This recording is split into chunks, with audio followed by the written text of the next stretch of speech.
தற்போது நாம் தரிசித்து கொண்டிருக்கிற மகான் சட்டை முனிவர். இந்த சட்டை முனிவர் பஞ்சம் வந்தபோது பிரார்த்தனை பண்ணினார், சங்கு முனிவர் வந்தார், அருளாசி பண்ணினார், எல்லாமே கிடைச்சிது. மக்கள் நன்றாக வாழ்ந்து கொண்டிருக்கிறார்கள். காலம் அப்படியே போகிறது.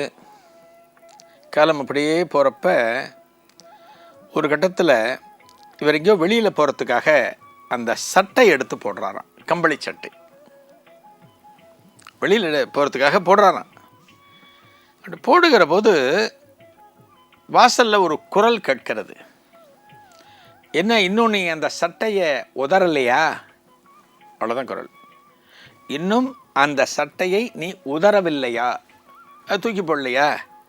அந்த சட்டை மேலே ஒரு பித்து பிடித்து காணப்படுகிறாயா? இந்த சட்டை வேணும்னு நினைக்கிறியா? இதெல்லாம் அர்த்தம் இதுக்கு. என்னடா அது, யார் இப்படி நம்மக்கிட்ட கேட்கறது அப்படின்னு வெளியே வந்து பார்த்தா சங்கு முனிவர். ஞாபகம் இருக்கு இல்லையா? இவருக்கு இந்த பசி பஞ்சத்தெல்லாம் போக்கி அருளாசி பண்ணிட்டு எல்லாம் நடக்கும்னு சொன்னார் இல்லையா? அதே சங்கு முனிவர். அவர் வாசலில் நிற்கிறார்.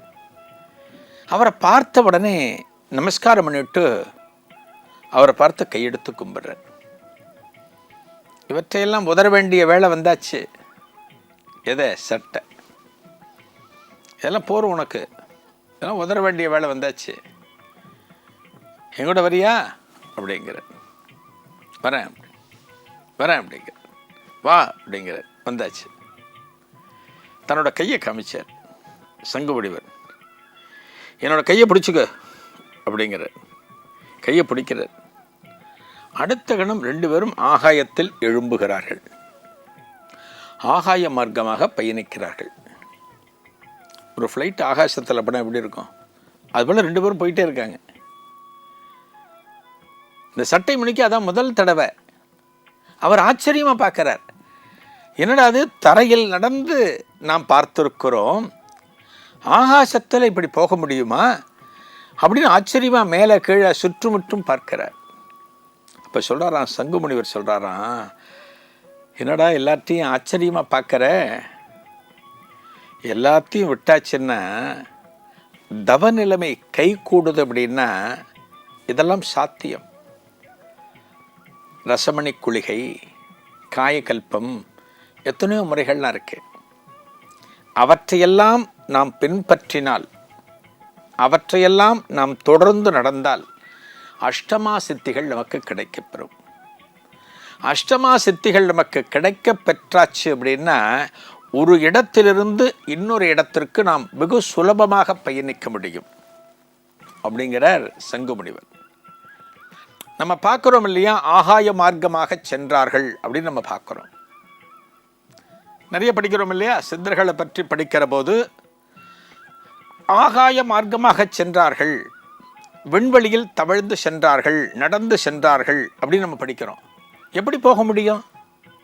இந்த உடம்பை மேலே உயர்த்தி நம்மால் போக முடியுமா? நமக்கு அந்த பயிற்சி இருக்கிறதா? நம்மால் தரையில் நடக்கிற போதே அங்கங்கே தடுக்கி கீழே விடுறோம். எப்படி ஆகாசத்தில் போக முடியும்? நமக்கு தோணுது இல்லையா? அதற்கான விளக்கத்தை சங்கு முனிவர் சொல்கிறார். அஷ்டமா சித்திகள் கைவரப்பெற்றால் உனக்கு எல்லாமே சாதாரணமாகிவிடும், எல்லாமே ரொம்ப சுலபமாயிடும். இதெல்லாம் உனக்கு தெரியணும், இவற்றையெல்லாம் நீ கற்றுக்கொள்ள வேண்டும் அப்படிங்கிற.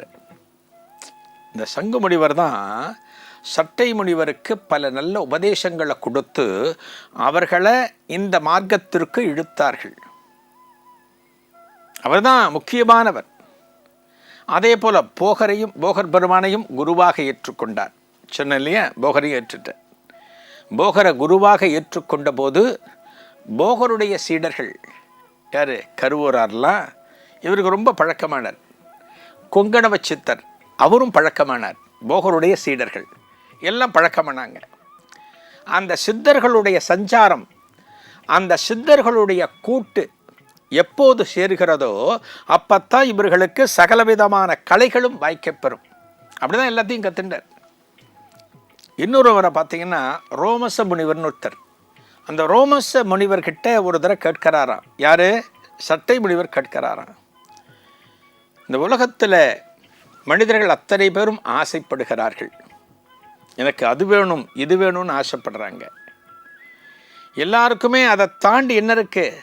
தன்னிடம் இருக்கக்கூடிய குறைகளை களைய முற்படாமல் மற்றவர்களிடம் இருக்கக்கூடிய குறைகளை பற்றியே சொல்லிக் கொண்டிருக்கிறார்கள். எத்தனை உண்மை பாருங்க. நம்ம ஏதோ இந்த காலத்தில் தான் இருக்குன்னு நினைக்கிறோம். நம்மலாம் சந்தோஷப்பட்டுக்கணும். சட்டை முனிவர் காலத்திலேயே இதெல்லாம் இருந்திருக்கு. மனுஷங்க தங்கிட்ட இருக்கிற குறைகளை பற்றி சொல்லாமல் அதை மறைச்சு அதை பூசி மெழுகி மற்றவர்களிடம் இருக்கக்கூடிய குறைகளை ஒரு பிரதானப்படுத்தி சொல்வது, அப்படியே இருந்திருக்காங்க. ஆனால் இதை மாற்றுவதற்கு சட்டைமணி முற்படுகிறார். இதன் தொடர்ச்சி என்ன? நாளைய நிகழ்வில் காணலாம். நன்றி, வணக்கம்.